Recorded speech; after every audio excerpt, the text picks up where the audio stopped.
Има ситуации во животот кога гледате како некој живее неодговорно, како некој живее распуштено, како некој носи одлуки кои што постојано резултираат со одредени неволји и непријатни ситуации, и виде на таа личност да ја кажете, некој пат им викате така на луѓето, до кога вака, до кога планираш да го живееш животот на овој начин.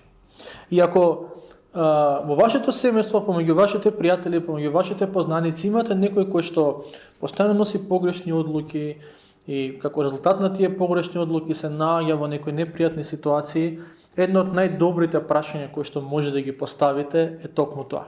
До кога планираш да живееш вака? Со други зборови, тоа прашање имплицира кога ќе промениш нешто. И знам дека тоа е непријатен момент. Знам дека воопшто не е пријатно некога да го погледнеш во очи и да му кажеш до кога вака. Ама некогаш е потребно. И верувам дека е знак на љубов кон таа личност која што има потреба да го слушне тоа прашање. Некогаш пак ќе се најдеме од другата страна на прашањето и ние сме тие кои што ќе живееме живот кој што во одредени аспекти ќе биде неодговорен или ќе носиме некои одлуки кои што ќе не водат во непријатни ситуации и некој ќе треба нам да ни дојде да ни каже до кога вака. До кога планираш да го живееш животот на овој начин. И кога размислуваме за животот и службата на пророкот Илија, денес доаѓаме до еден таков момент. Момент во кој што пророкот Илија се соочува со израелците и им го поставува токму тоа прашање. Да ве потсетам. Во Израел, до овој момент сега кога размислуваме, веќе околу 3,5 години има суша. Нема дожд, нема роса во целата земја. Причината зошто е тоа така е бидејќи векови претходно Бог им се објави на нивните прататковци, им кажа дека само тој единствен и жив и вистински Бог и дека треба него да му се поклонуваат. И моментот кога ќе им почнат да им се поклонуваат на другите локални лажни божества, ќе биде моментот кога тој ќе ги дисциплинира. И токму тоа се случува. Поради тоа што израелците почнуваат да се поклонуваат на други богови, а тоа поклонение на други богови подразбира неморални дела, Бог го дисциплинираше израелскиот народ. И народот не се покаја, иако ја доживеа Божјата дисциплина, се уште си тераше по стара. И затоа дојде момент кога пророкот Илија ги собира на едно место и ги соочува со ова прашање. До кога вака? Денеска ќе читаме од прва книга Цареви, 18 глава, 20 и 21 стих. Значи, прва книга Цареви, 18 глава, 18 стихови, 20 до 21. И таму пишува вака. А Ахав испрати до сите Израелови синови и ги собра сите пророци на гората Кармел. Тогаш Илија пристапи кон сиот народ и рече: уште ли ќе куцате на двете колена? Ако Господ е Бог, врвете по него. Ако пак е Ваал, одете по него. А народот не му одговори ни збор. Минатата проповед размислувавме за средбата помеѓу Илија и помеѓу царот Ахав. И кога после од прилика 3 години се гледаат Илија и Ахав, првото прашање кое што Ахав му го поставува е: ти ли си виновникот, ти ли си оној кој што прави бели и проблеми во Израел? Одговорот на Илија е: не сум јас виновникот, туку ти и татковиот твој дом, кој што ги запоставивте Божите заповеди и почнавте да се поклонувате на лажни богови. Но не моветот помеѓу нив двајца не прекина таму. Илија продолжува и му вели на царот Ахав: собери ги сите израелци кај гората Кармел. И името на гората Кармел значи овоштарник или на некој начин плодна почва, почва која што има која што дава многу плодови.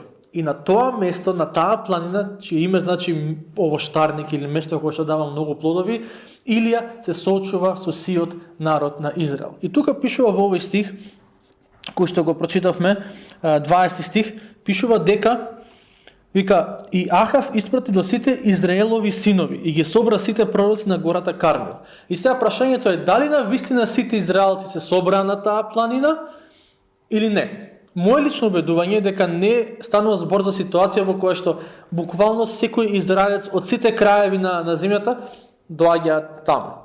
Според мене станува збор за огромна бројка израелци од сите израелски племиња, бидејќи ќе се сетите дека народот Израел, нацијата Израел се состои од повеќе племиња. Верувам дека од сите племиња на Израел доаѓаат луѓе на оваа планина да се соочат со пророкот Илија. Значи, пред нас имаме ситуација во која што Илија се соочува со огромна толпа на луѓе. И веќе одреден период во јавноста, во Израел, во тоа време, предпоставам дека се кружи следниот мовет или следнава идеја. Дека, да, имаме ние суша, имаме ние недостаток на вода, на дожд или на роса, и виновникот за сето тоа е Илија. Зошто Илија?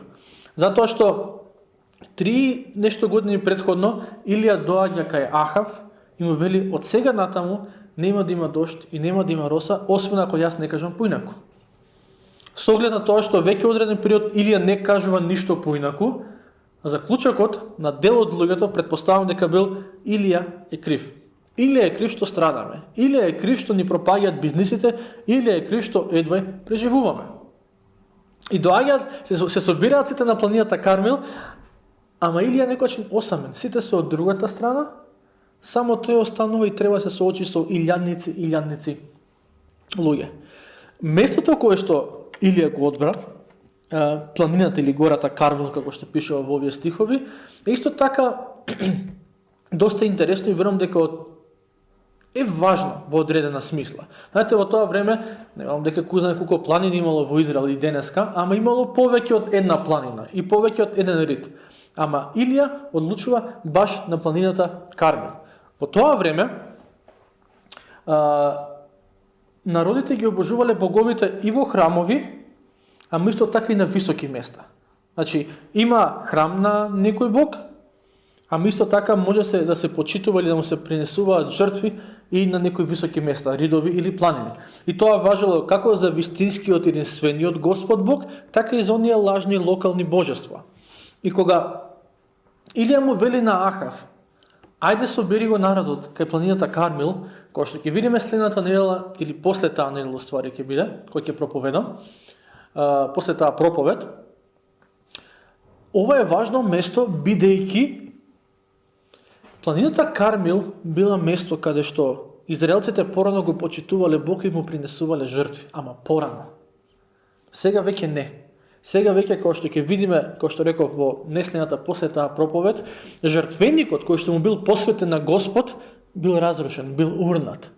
Со други зборови, Илија му вели на Ахав, собери го народот на тоа место каде што порано го почитуваа Господ, ама веќе не го почитуваат. На тоа место каде што порано му се поклонуваа на Бог, на живиот Господ Бог, ама сега се поклонуваат на други богови.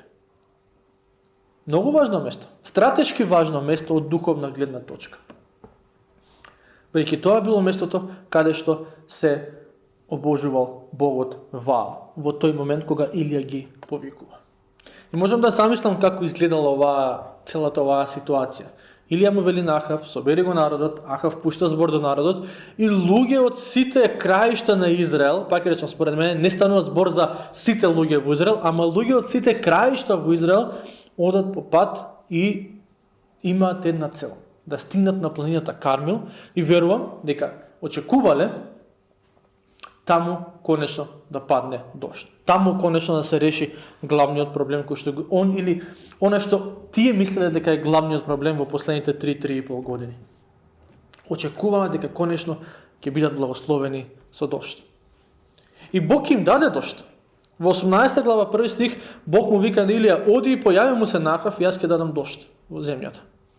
Ама пред да им даде дожд, дожд од небото, Бог им пушти оган од небото.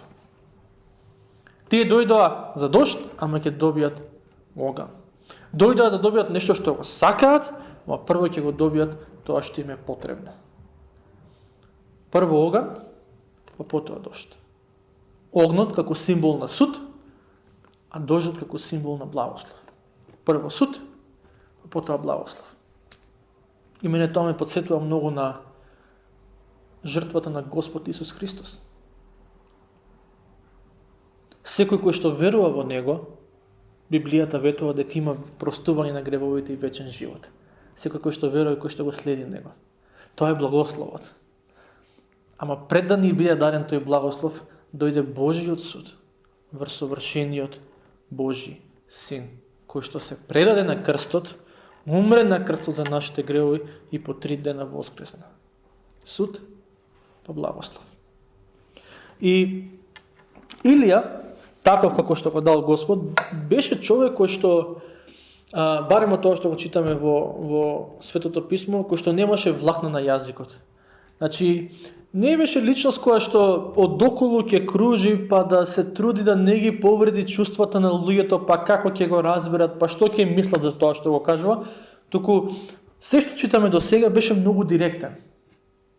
Јас претходно мислам дека во некој од претходните проповеди за него го спомнав тоа, ама повторно ќе спомнам. Баш се прашувам како ќе беше ако Илија беше проповедник или пастор во оваа црква.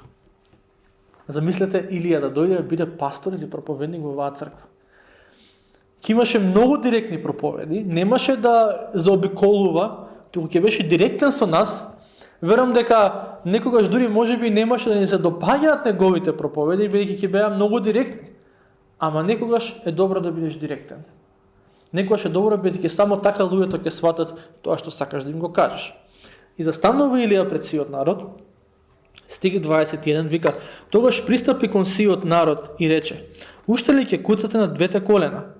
Ако Господ е Бог, врвете по Него. Ако пак е Ваал, одете по Него. А народот не им одговори ни збор. Забележувате, нема ниту добар ден или добро утро било. Добро утро, добре дојдовте, баш ми е мило што после толку време може да се видиме заедно, да си поразговараме. Не, директива. До кога ќе куцате на двете колена? И ако им го поставеше само тоа прашање, предпоставувам, дел од израелците може би немаше да го сватат и ќе рече: што збори овој, не знаеме. Ама он продолжува и вели: ако Господ е Бог, врвете по Него. Ако пак е Ваал, одете по Него. Народот штама, не им одговори ништо.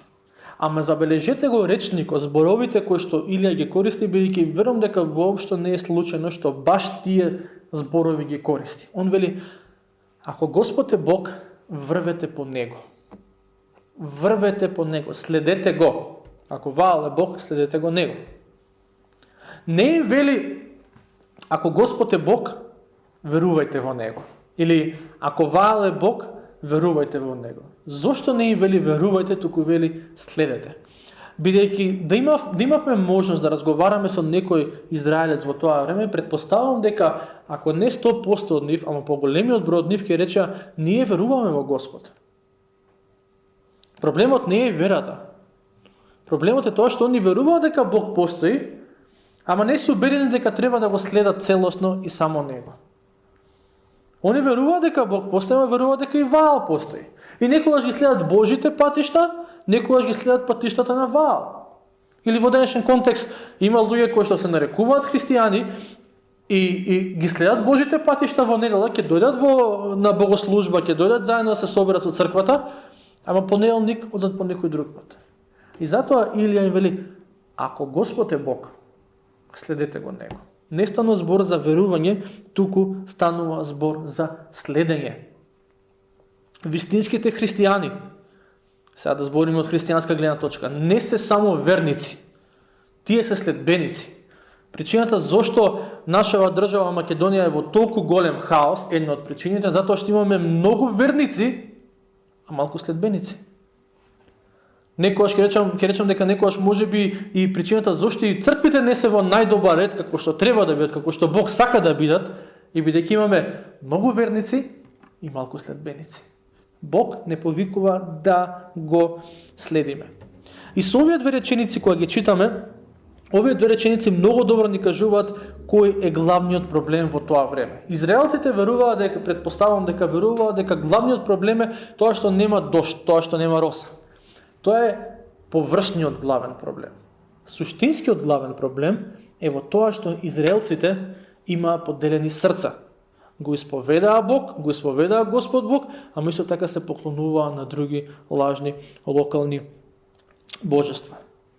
Векови претходно, кога Бог им се објави на нивните прататковци, Авраам, Исак, Јаков и така натаму, он им се објави како Бог кој што е единствен вистински Бог и дека нема други богови. Израелците со векови го слушаат тоа, генерации и генерации го слушаат дека постои само еден Господ Бог и тој е тој кој што ги даде ветувањата на нивниот прататко Авраам, кој што ги изведе од Египет и така натаму. Израелците често се заветуваат дека ќе му служат само на него и на никој друг. Ама и често го прекршуваат тој завет. Често тргнува и по други богови. Знаете, во тоа време сите светски цивилизации биле многу божечки по природа, од религиозна гледна точка. Што значи, верувале дека секоја област од животот си има одреден Бог, кој што е одговорен за таа област. Бог на животот, Бог на смртта, Бог на плодноста, на водата, на воздухот, на сонцето, на времето и така натаму. И поентата на многобожечките цивилизации или на многобожечкиот пристап кон религијата е дека има многу богови и сите тие се одговорни за одредена област и на колку повеќе од нив им веруваш и им се поклонуваш, толку повеќе ти имаш индиректна контрола врз што повеќе области од животот. И во таков многу божечки свет Бог му се објавува на Авраам и потоа нели на Мојсе и на сите други таму што се водачи на еврејскиот, на израелскиот народ, им се објавува и им кажува дека постои само еден Бог, дека тој е вистинскиот Бог, дека сите други се лажни и дека очекува да му се поклонуваат само нему. Сетете се на првата Божја заповед. Кога Бог му ги даде тие 10 заповеди на Мојсей, тој му рече на Мојсе, ним каже или на израелците, првата Божја заповед гласи: Јас сум Господ Бог, твојот Бог, кој што те изведе од Египет, и потоа продолжува и вели: немој да имаш други богови освен мене. Кога Бог вели, Господ Бог вели, немој да имаш други богови освен мене, тоа не значи дека он вели, знаеш што, има и други богови, ама немој ти да им се поклонуваш, тука само мене поклонува им се. Поентата е следна. Јас сум Господ Бог, јас сум Господ твојот Бог, и Бог сака да каже, јас сум единствен. Се останато може да се вброи во категоријата лажни богови. И кога Бог им вели на израелците, немој да имаш други богови освен мене, тој им вели, немој да се поклонуваш на нешто што е лажно, на нешто што е невистинито, на нешто што те води во заблуда. Израелците со генерации и генерации го слушаат тоа, дека постои само еден Бог и дека треба да му се поклонуваат само нему. Ама не секогаш беа послушни на таа прва Божја заповед. И бидејќи не беа послушни на првата Божја заповед, тие не беа послушни и на сите останати Божји заповеди, и сето тоа вроди со сериозен хаос. И затоа доаѓа Илија пред нив, им вели: до кога ќе куцате на двете колена? Ако Господ е Бог, следете го него, ако Ваал е Бог, следете го него. Тие негови зборови се уште еден доказ дека израелците повторно и повторно живеа во непочитување кон таа прва Божја заповед. И знаете што е интересно за целата таа ситуација? Дека израелците, барем според тоа што го читаме во Светото писмо, во Стариот завет сега збориме, никогаш не го одрекоа постоењето на Господ Бог. Не рекоа не постои. Секогаш го исповедаа. Ама го исповеда него и многу често исповеда и други богови, или им се поклонува на други богови. И во одредена смисла, за жал, не подсетуваат на нашиот македонски народ, кој што упорно тврди дека ние сакаме да си останеме доследни на зборам за христијаните, дека сака да си останат доследни на верата која што добили од нивните родители, баби, дедовци и така натаму, они се удираат во гради дека се христијани, дека се библиска земја, дека ние сме библиски народ и така натаму, и сето тоа е фино лепо. Ама мислеа дека луѓето не само од една страна го исповедаат Христос, ама од друга страна трчаат и по други богови. И не треба човек да е кузнае колку прониклив за да го согледа тоа помеѓу нашиот народ. Велат христијани сме, ама исто така ќе видиш практично своите животи ги живеат посветени на други богови. Не богови како Ваал на кои што им се поклонуваат, ама богови како што се парите, како што е кариерата, славата, репутацијата, имиджот, некогаш семејството и така натаму. Овие работи немаат своји кипови, ама кога во нашите срца стануваат поважни и кога во нашите срца не ги диктираат вредностите наспроти Бог, тогаш стануваат идоли, стануваат богови на кои што свесно или несвесно не им се поклонуваме. Израелците велеа, ние веруваме во Господ, ние веруваме во Него, ама истовремено се поклонува на други богови. Нашиот македонски народ, голем дел од тоа нешто се нарекуваат христијани, велат, ние, Христос, ние се почитуваме верата и така натаму, ама од друга страна практично, секојдневно се поклонуваат на многу богови. И ова не важи само за луѓето кои што се надвор од овие црковни ѕидови или луѓето кои што не одат редовно на литургии, богослужби, мисии и така натаму. Ова важи за секој еден од нас, зошто бидејќи нашите срца се склони кон тоа да се прилепат кон некое лажно божество, кон нешто кое што ќе го цениме и сакаме и почитуваме повеќе од живиот Бог. И затоа треба да бидеме внимателни. Затоа не треба да веруваме само кон израелците или пак кон нашиот народ и да речеме срам да име, туку со стравопочит да пристапиме на оваа тема и да речеме Господе, чувај ме да не се поклонувам на ниту еден друг Бог освен Тебе. Сакам само Тебе да Ти останам верен. И сакам во моето срце да нема конкуренција за Тебе. Ти да си ми број еден, најважен од се, и ти да не најважен се, ти да си ми се во животот. А кога Бог ќе ми е се, Бог ќе ми даде љубов за се останато во животот, она здрава љубов и за луѓето, и за работата, и за околината, и што и да е. Тогаш кога Бог ќе ми биде се во животот. И нека даде Бог така да биде во нашите срца. Постојано да се преиспитуваме дали може би се поклонуваме на некој Бог, на некој друг Бог, и ако тоа е така, а некогаш ќе биде така, да се вратиме назад кај Него. И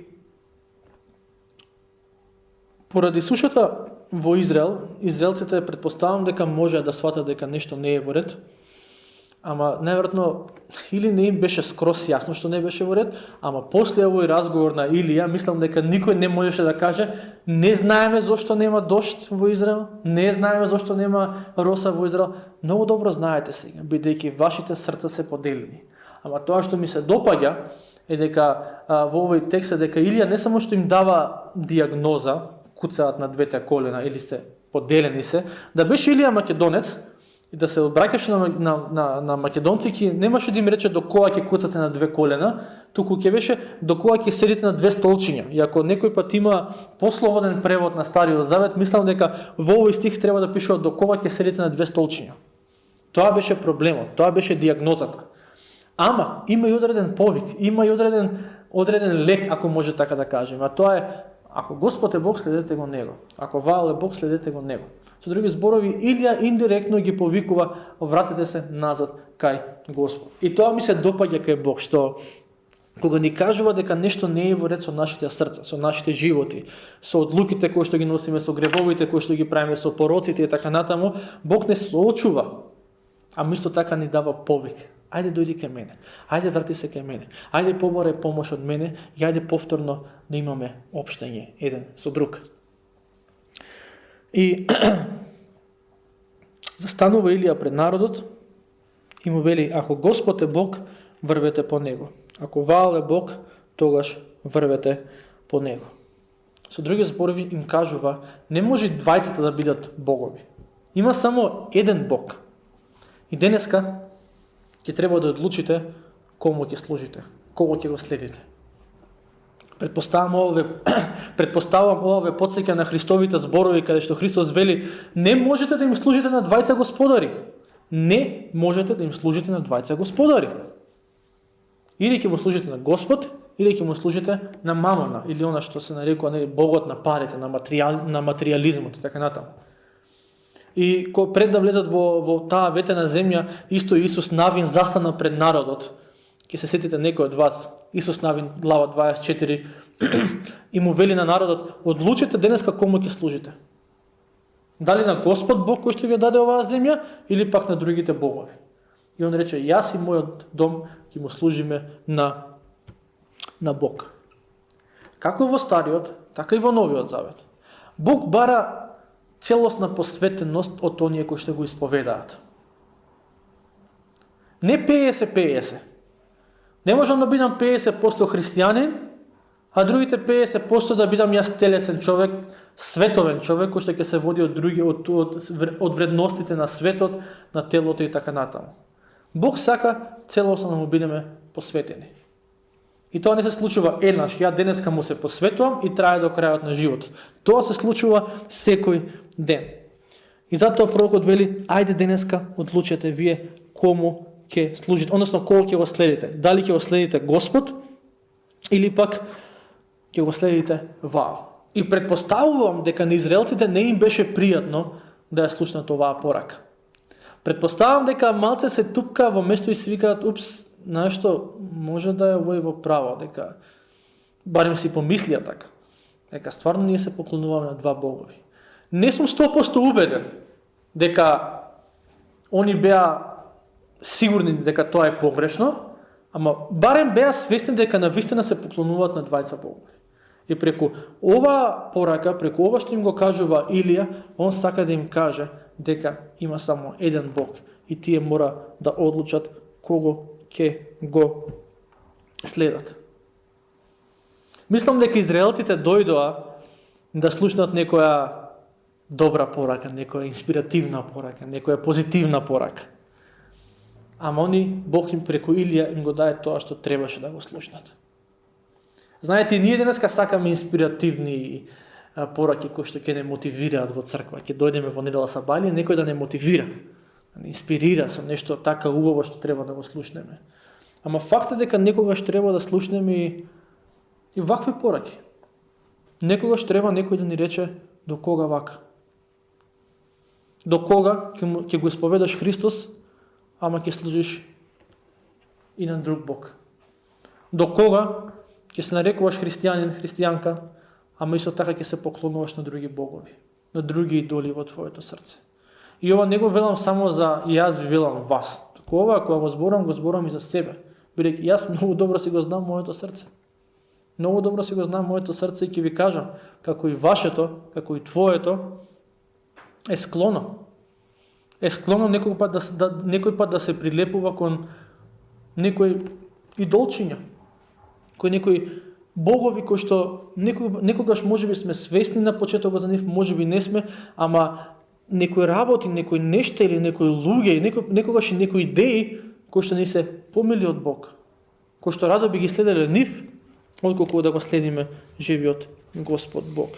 И затоа пораката и прашањето е до кога вака, и следното е: одлучете се денеска. И кога им вели Илија на израелците: уште ли ќе куцате на двете колена, јас верувам дека тоа уште ли е многу важно од перспектива на сака да им каже: и покрај се што видовте, и покрај се што доживеавте, зарем се уште ќе бидете со поделени срца. И покрај сите чуда кои што Бог ги направи низ вековите за вашите прататковци, за вашите предци, па дури и за вас. И покрај се што Господ направи и за вас, и покрај сите работи кои што ви ги покажа, па дури и покрај тоа што ве дисциплинираше, дали стварно се уште не се опаметувате да речете: што ни се случува, дај целосно да му се предадеме на Господ. Уште ли ќе куцате на двете колена? Уште ли ќе бидете со поделени срца? И некогаш Божиот збор, за некои луѓе во црквата денеска може да биде и покрај сите проповеди што ги слушаш, и покрај сите богослужби на кои што одиш, и покрај сите молитвени часови на кои што одиш, и покрај сите молитви кои што се кажани за тебе, и покрај сите разговори кои што се правени со тебе, и покрај сите стихови кои што ги имаш прочитан од Библијата. Уште ли ќе живееш поделен живот? До кога? До кога ќе живееш поделен живот? И ова не е лесно прашање да се слушне, ама повторно ќе напоменам. Бог не ни го дава тоа што е лесно. Бог ни го дава тоа што ни треба во моментот. А тоа што ни треба во моментот никој пат ќе биде тешко да се проголти, да се свари, ама сепак ќе биде корисно. Уште ли ќе живееш со поделено срце? Беше прашањето кое што Бог преку Илија им го постави на израелците. И тоа е прашањето кое што Бог им го поставува на некои луѓе денес. И се надевам дека никој нема да рече јас не живеам со поделено срце, бидејќи секоја недела си доаѓам на црква. Тоа би рекол дека нема никаква врска со живење со поделено или неподелено срце. Некои луѓе одат во црква за да си ја смират совеста само. Некои луѓе одат во црква за друштво. Самото одење во црква, ако може да кажем одење во црква, повеќе одење да биде заедно со црквата, бидејќи црквата е луѓето, а не зградата, ама тоа не значи дека моето или твоето срце е 100% посветено на Бог или дека не е поделено. Ја сум имал периоди за жал во мојот живот, кога не само што сум доаѓал на богослужби и сум служел и со проповеди и со славење и со други работи, и моето срце било поделено. И само јас знам колку скапа цена сум платил за тоа. Само јас знам колку тоа многу болело. Ама самото одење да се биде со црквата, самото дружење, самото заедништво не е знак дека ниту ти, ниту јас дека сме 100% посветени на Бог. Познавањето на Библијата не е знак дека сме 100% посветени на Бог. Мој лично убедување е дека сатаната ја знае Библијата подобро од тебе и подобро од мене. Ама сепак е сатана. Не ја следи. Не го живее тоа што е запишано таму.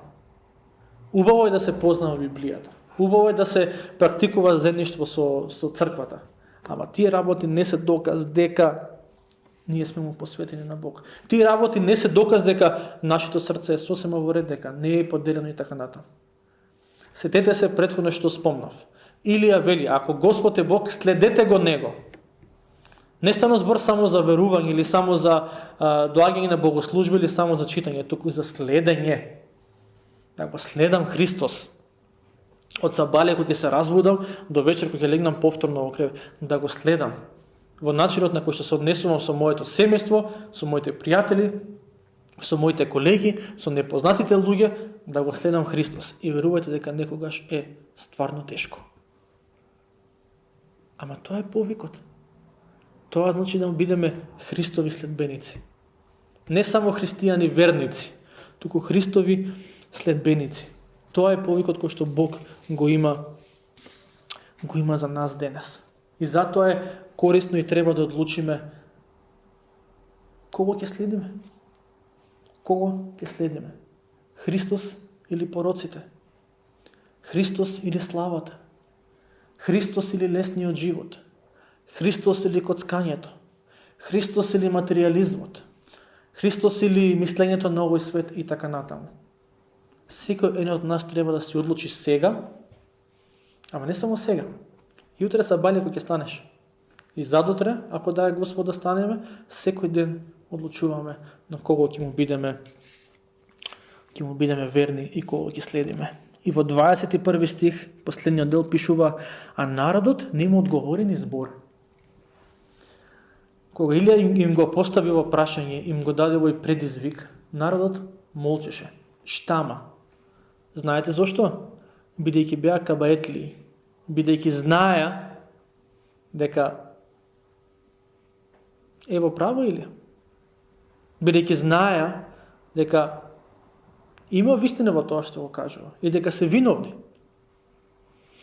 Ама тоа беше реакцијата на израелците. Прашањето е која ќе биде нашата реакција денес.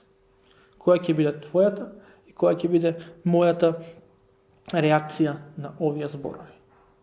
И во сето ова сакам само да напоменам дека Светиот Дух многу добро знае во каква состојба се нашите срца. Поделени се, не се поделени, како и да. Не велам дека сите денеска овдека ви имате поделени срца. Далеко од тоа. Некој може би нема. Фалам на Господ. Ама некој може би има. И Светиот Дух многу добро знае. И кога доаѓа Светиот Дух, не доаѓа само за да не пресведочи, само да не соочи со гревот, туку доаѓа да не исцели. Доаѓа да ни помогне да зачекориме во некои тие нови нивоа на посветеност кон Бог. И затоа верувам дека кога размислуваме за сите овие нешта, треба да бидеме свесни дека Светиот Дух е свесен и знае за нашите борби, за нашите искушенија, ама исто така сака да ни помогне да ги надминеме. И кога велиме да одлучиме на кого ќе му служиме, кого ќе следиме, важно е да бидеме свесни дека не сме повикани ова да го правиме во своји сили, туку со Божја сила. И за мене една од најдобрите молитви во свет, најомилените, не најдобрите, најомилените молитви е таа во Псалм 139, каде што царот Давид вели: испитај ме, Господе, и покажи ми ако сум на лош пат, покажи ми го тоа и поведи ме по патот на вечноста. И верувам дека во контекст на овие стихови тоа треба да биде нашата молитва. Редовно, која што ќе си ја повторуваме. Испитај ме, Господе. Испитај ми и покажи ми ако сум на погрешен пат. Соочи ме со тоа и помогни ми да одам по патот на вечноста. Боже, тоа е нашата молитва ова утро. Го бараме тоа од Тебе и Те молим да ни помогнеш. Бараме во името на Твојот Син, Исус Христос. Амин.